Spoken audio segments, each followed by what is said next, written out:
joints of the skeleton. The aim will be to work from his head down to the toes and point at joints, not really classify the joints, but work our way down and point at a joint, name the joint, maybe talk about the type of joint, but talk about the movements that occur at that joint in most cases. All right, so we'll work our way down.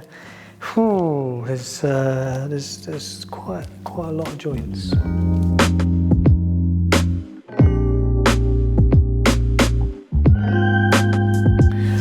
Well, if we start at the top with the skull, the bones of the skull are joined by sutures, fibrous joints with very wiggly bone surfaces joined together by fibers being thrown across. So these are joints that want to limit the amount of movement of these bones because they want to protect what's inside here. So the sutures of the skull, there's a whole other video on the names of the sutures because there are a lot of them, and they're named relative to the bones that they're joining. And the other joint that we see up here would be the temporomandibular joint. The temporomandibular joint is a synovial joint. That's a joint that's evolved to make a lot of movements, to move all the time. Well, you know, it's got articular cartilage in there, it's got synovial fluid lubricating everything, and that's all held together or covered up by a synovial capsule. So the temporomandibular joint it's a hinge joint, but it can also slide anteriorly, so you can protrude and retrude or retract the mandible at the TMJ, the temporomandibular joint. And as we move from the head to the neck, here's the vertebral column. There are lots of joints in here.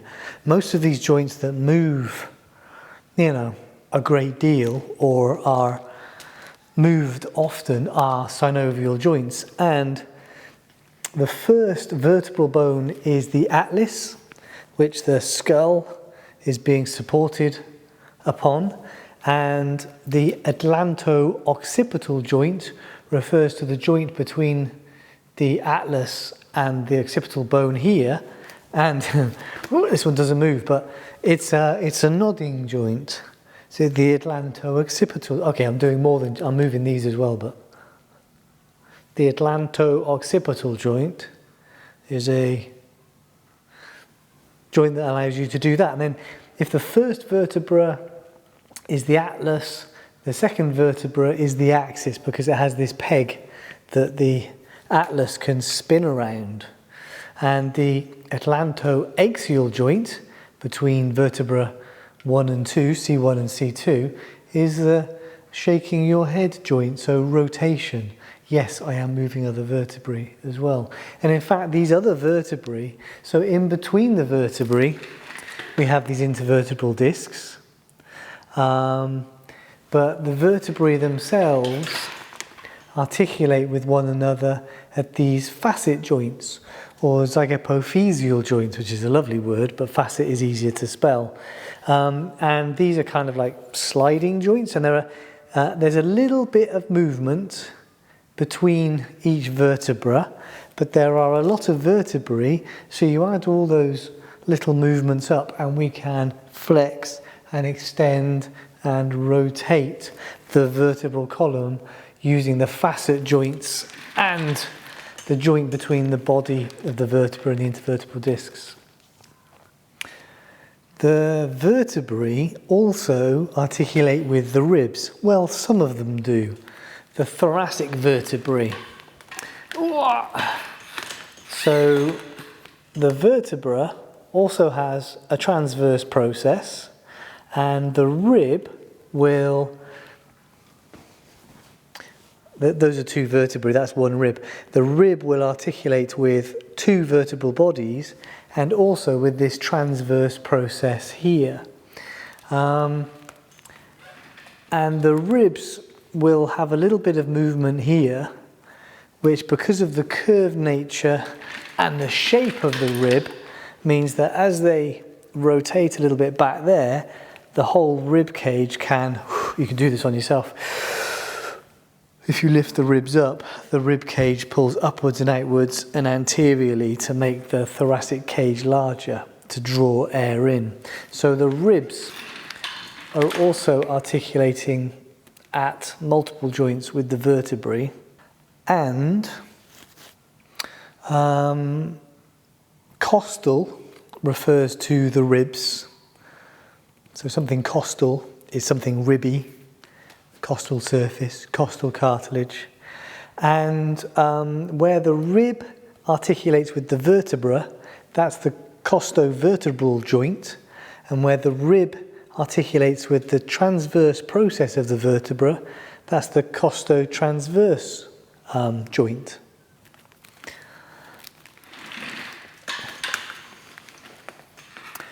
All right, running around anteriorly, so here's the rib, the bony bit. Here's a cartilage bit. Now, cartilage things get referred to as chondral. And here's the sternum, which actually has 3 different parts, and the clavicle up here. So there's actually a joint here where the bony rib becomes the cartilage bit of the ribs. And this gets called the costochondral joint here. And then that rib cartilage, okay, so the joint between the bone and the cartilage is a cartilaginous joint. Ribs are more, well, the cartilage tends to be more flexible than bone. As the rib cartilage gets to the sternum, this is where we start breaking a few rules. The joint between the sternum and the cartilage of the rib gets called the sternocostal joint or the sternochondral joint. Sternochondral sounds more correct, right? Because sternum, chondral cartilage. But it's also part of the rib, so sternocostal. And this joint here is actually a synovial joint, like the temporomandibular joint, like the joints that we move a great deal, because we are constantly moving these when we breathe in and out. Sternocostal joint. The sternum, or the breastbone, is actually made up of 3 parts. We have the manubrium, the body of the sternum, and the xiphoid process here. So for example, this joint here, this is something you can palpate on yourself. It's a good surface anatomy landmark. It marks where the second rib is. This joint here is the manubriosternal joint. Manubriosternal. You know, a lot of this is sensibly named, right? And then as we move out to the upper limbs at the shoulder girdle, the clavicle meets the sternum. Sure, it meets the manubrium, but this gets called the sternoclavicular joint here. And this is a synovial joint, but it's tightly tied together with tough ligaments. And then, as we follow the clavicle out, this bone here is the scapula. The scapula. But the scapula has some major bony prominences. This is the acromion of the scapula. So where the clavicle meets the acromion of the scapula, this gets called the acromioclavicular joint, often abbreviated to the AC joint, also a synovial joint. These are kind of joints that, like planar sliding joints. But like other synovial joints, they have the same components in there, held together tightly with ligaments. So the acromioclavicular joint. The scapula itself, that is its only bony articulation other than with the humerus, which is, you know, more lateral, more distal. The scapula is floating around the rib cage, over the rib cage, anchored in place by various suspensory muscles, which is very useful in giving the upper limb a greater range of movement. Then this little concavity here, this depression, this is the glenoid fossa. The glenoid fossa of the scapula, and that's the socket of the ball and socket joint of the shoulder joint, which is more correctly known as the glenohumeral joint, because this is the humerus of the upper limb. So the glenohumeral joint is a major synovial ball and socket joint that has a great range of movement. And then from the glenohumeral joint, if we follow the humerus distally to the elbow joint, the elbow joint, sure, it's a simple hinge joint, although we also have pronation and supination of the forearm here. But we've got 1, 2, 3 bones meeting here. We've got the humerus, we've got the radius, that's on the thumb side, and then we have the ulnar bone. So we have a humeroradial joint and we have a humero-ulnar joint, and beyond that the ulnar and the radius are also meeting here and articulating with one another. So we have the proximal radio-ulnar joint, because this is proximal, this is distal at this end. And it's those joints that work together to give the hinging action, and it's the radius that spins here, which gives pronation and supination as the radius passes around the ulnar. A very cool joint. And as we move from proximal to distal, we see the radius and the ulnar meeting again. So this is the distal radio-ulnar joint, which makes sense because we still have to account for this movement, pronation and supination. But look, so these are the carpal bones of the wrist. Now, can you see? It's the radius that is articulating with the carpal bones of the wrist. The ulnar isn't. The ulnar, there's a gap between the ulnar and the carpal bones. So we have the radiocarpal joint, which means that most of the load is transferred up the radius through the scaphoid and what have you. Anyway, there are a number of joints in between all the little carpal bones. Let's just call those intercarpal joints. But you might give them individual names if you named the two bones that were sliding over one another, but intercarpal joints will do for today. This row of bones here, that's the metacarpals. So we have the carpo-metacarpal joint between this row of carpal bones and the metacarpal bones. And then these bones out here are the phalanges. So between the metacarpal and the proximal phalanx, we have the metacarpophalangeal joint, and then between the phalanges, we have the interphalangeal joints. Good, huh? Okay, we were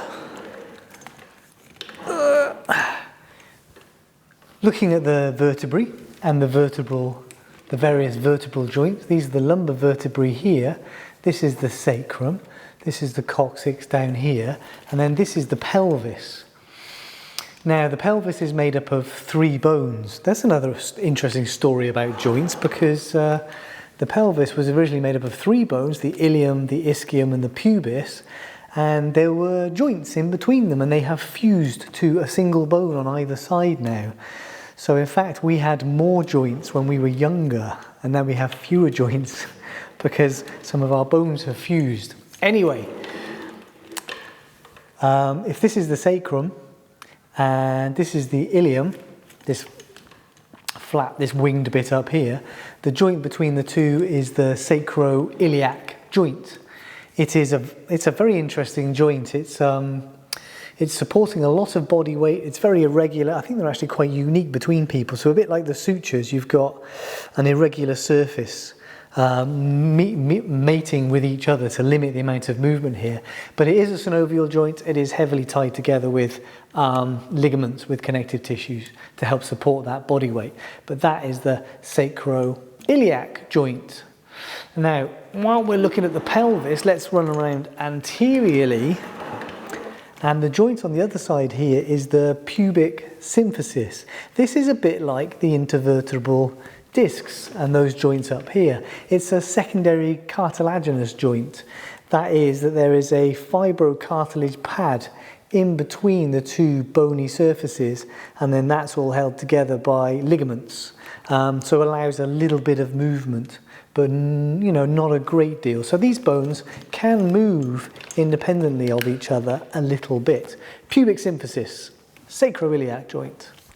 And then of course we've got the big joint here. Big, strong, stable joint. And this is another ball and socket joint like we saw at the glenohumeral joint.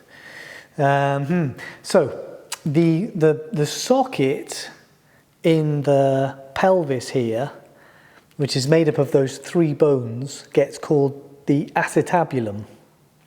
And this big bone here is the femur.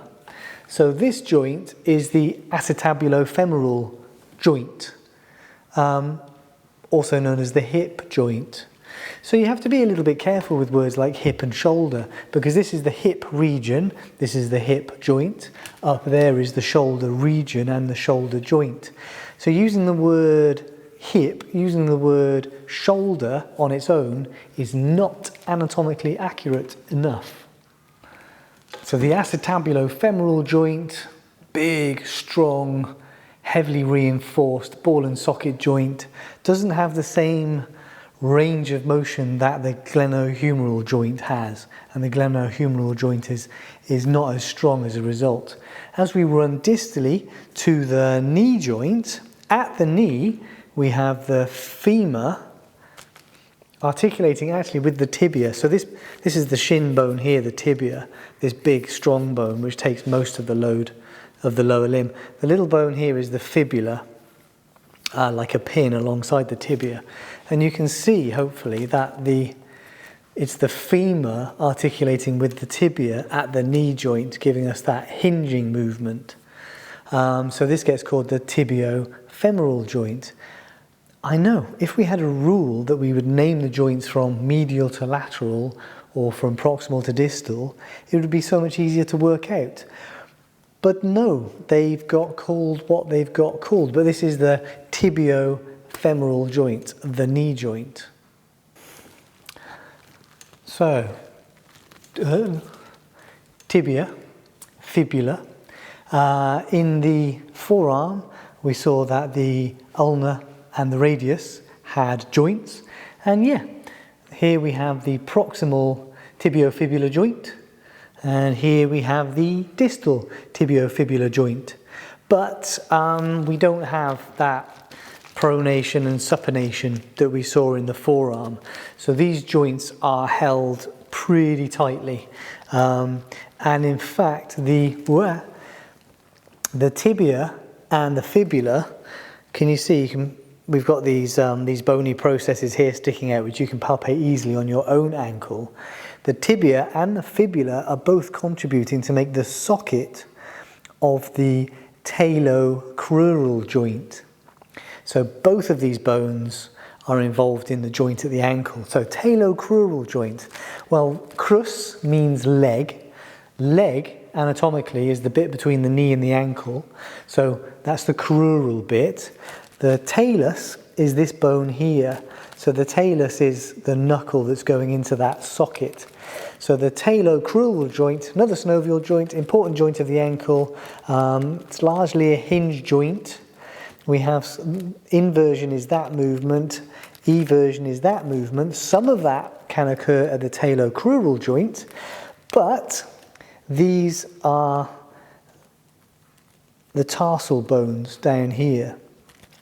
And just like the carpal bones in the wrist, these tarsal bones we could call the joints, the intertarsal bones, the intertarsal joints in between them, but also we could name each joint specifically as the names of the two bones that are being joined at that joint, but we won't go into that today.